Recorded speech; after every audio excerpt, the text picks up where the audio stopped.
Assalamualaikum warahmatullahi wabarakatuh. Anak-anakku, siswa, siswi SMK Negeri 2 Kota Probolinggo yang dirahmati Allah Subhanahu wa taala.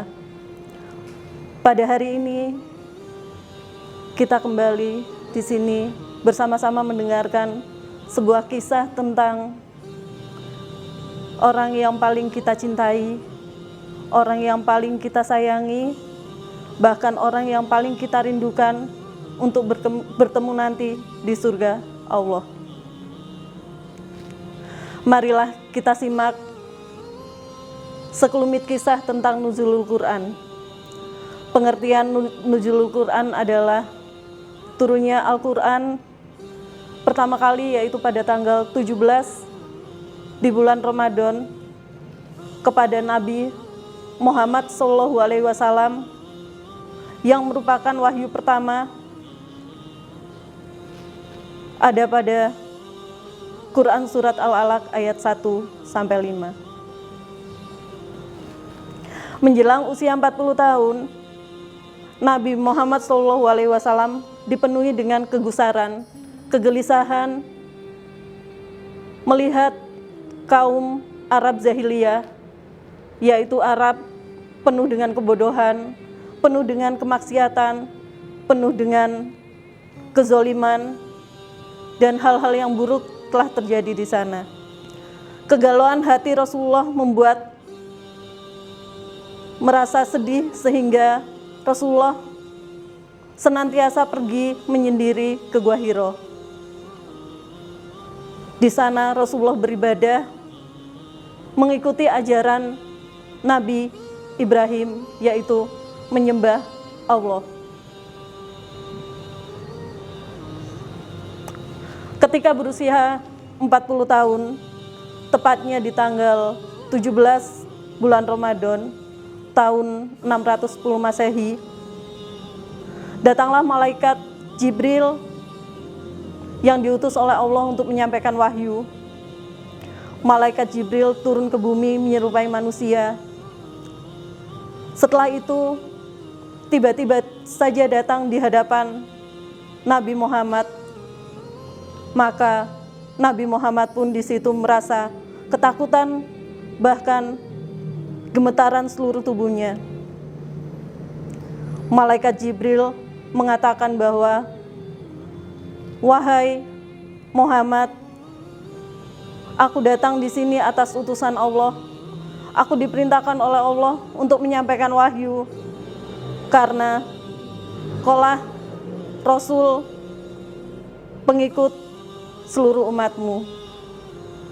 Kemudian malaikat Jibril mendekap tubuh Rasulullah sehingga Rasulullah merasa gemetar, bahkan ketakutan, dan malaikat Jibril membisikkan sebuah kata, yaitu Iqra, bacalah. Apa yang disampaikan oleh Nabi Muhammad pada waktu itu, maka Nabi Muhammad mengatakan, "Aku tidak pandai membaca."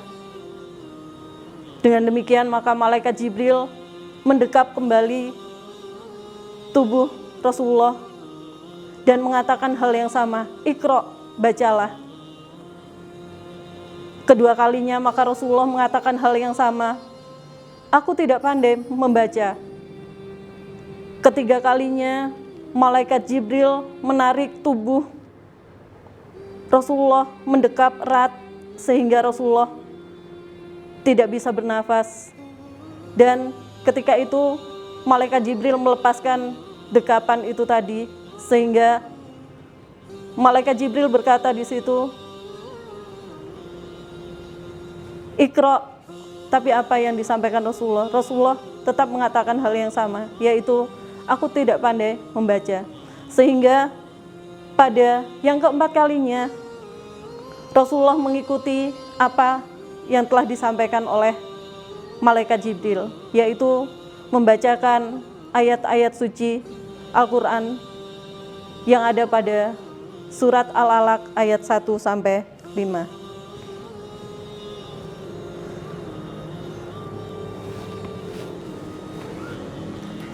Firman Allah di sini, bacalah dengan menyebut nama Allah Nama Tuhanmu yang menciptakan, Dia telah menciptakan manusia dari segumpal darah.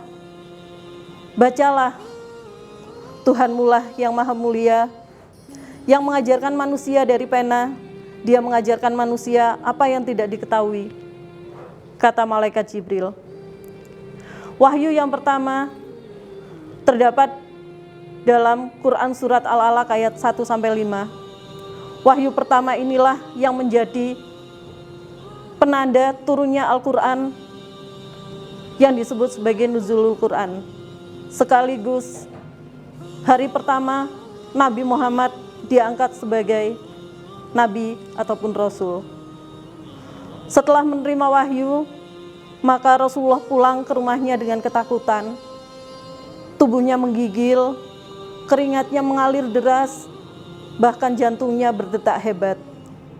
Setiba di rumah, Nabi Muhammad meminta sang istri, yaitu Khadijah, untuk menyelimutinya.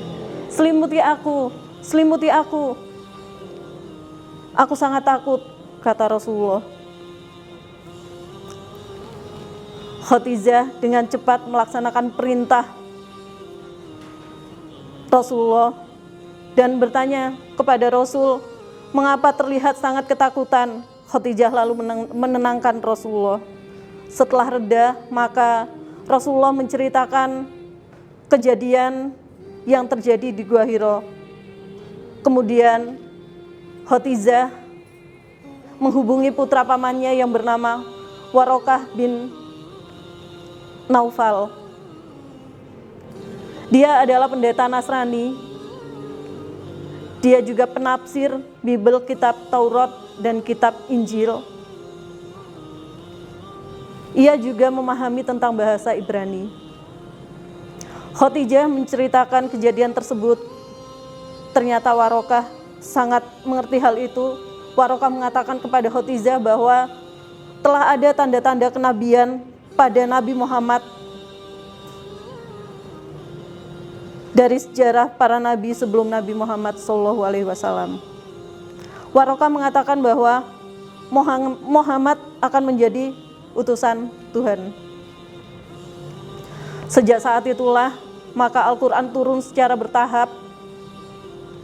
Di Mekah yang pertama kali yang disebutnya sebagai ayat Makkiyah, sementara Rasulullah berhijrah ke Madinah, ayat yang turun disebutnya ayat Madaniyah. Turunnya ayat Al-Quran dari Lauhul Mahfud ke dunia melewati proses yang sangat panjang, yaitu 23 tahun lamanya, tepatnya 22 tahun 2 bulan dan 22 hari. Ayat-ayat tersebut turun bukan begitu saja turun, tetapi ayat tersebut turun didasari kejadian faktual yang sedang terjadi kala itu. Ada beberapa kitab sebelum Al-Quran, diantaranya yang pertama adalah kitab Taurat yang diturunkan kepada Nabi Musa alaihi salam. Yang kedua adalah kitab Jabur yang diturunkan kepada Nabi Daud alaihissalam. Yang ketiga adalah kitab Injil yang diturunkan pada Nabi Isa alaihissalam. Pada kitab Injil ada kalamullah di situ yang mengatakan bahwa akan datang nabi yang terakhir yang bernama Ahmad atau Nabi Muhammad. Kitab yang keempat adalah kitab Al-Quran, di mana kitab keempat tersebut adalah kitab terakhir, kitab penyempurna dari kitab-kitab sebelumnya. Hingga waktu terakhir turun adalah surat Al-Maidah ayat 3 saat Nabi Muhammad melakukan haji wada atau haji terakhir di Padang Arafah. Sepeninggalan Rasulullah ketika berusia 63 tahun, maka Rasulullah berpesan kepada umatnya, "Wahai umatku, ketika kau ingin selamat dunia dan akhirat, maka silakan berpedomanlah kepada Al-Quran dan hadis." Kemudian wahyu-wahyu itu turun, disusun menjadi Al-Quran yang dijaga oleh Allah hingga sekarang. Hikmah yang dapat kita ambil dari kisah nuzul Quran di sini adalah Allah senantiasa meminta kita untuk membaca, karena dengan membaca itu merupakan sumber ilmu.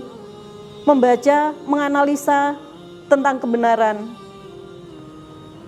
Al-Quran juga sebagai petunjuk bagi manusia supaya mengetahui perbedaan antara yang hak dan yang batil. Maka di bulan Ramadan ini menjadi titik balik bagi kita untuk kembali mencintai Al-Quran dan supaya kita selamat dunia dan akhirat. Mudah-mudahan kisah singkat ini menjadikan pelajaran buat kita, menjadikan kita lebih baik lagi, menjadikan kita hamba yang mulia dunia dan akhirat. Insya Allah. Wabillahi taufiq wal hidayah. Wassalamualaikum warahmatullahi wabarakatuh.